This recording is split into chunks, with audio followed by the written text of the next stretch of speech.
سعودی حکام کا کہنا ہے کہ سعودی عرب نے کسی کو اپنی فضائی حدود جارحیت کے لیے استعمال کرنے کی اجازت نہیں دی۔ عرب نیوز کے مطابق سعودی حکام نے کہا ہے کہ کچھ عناصر سعودی موقف کو غلط انداز میں پیش کرنے کی کوشش کر رہے ہیں۔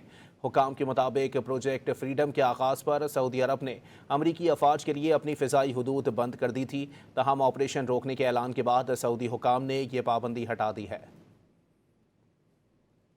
سعودی حکام کا کہنا ہے کہ سعودی عرب نے کسی کو اپنی فضائی حدود جارحیت کے لیے استعمال کرنے کی اجازت نہیں دی۔ عرب نیوز کے مطابق سعودی حکام نے کہا ہے کہ کچھ عناصر سعودی موقف کو غلط انداز میں پیش کرنے کی کوشش کر رہے ہیں۔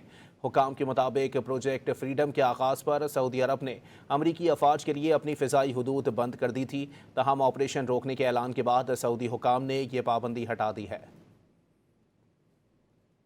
سعودی حکام کا کہنا ہے کہ سعودی عرب نے کسی کو اپنی فضائی حدود جارحیت کے لیے استعمال کرنے کی اجازت نہیں دی۔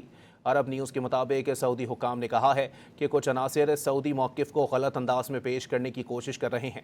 حکام کے مطابق پروجیکٹ فریڈم کے آغاز پر سعودی عرب نے امریکی افواج کے لیے اپنی فضائی حدود بند کر دی تھی، تاہم آپریشن روکنے کے اعلان کے بعد سعودی حکام نے یہ پابندی ہٹا دی ہے۔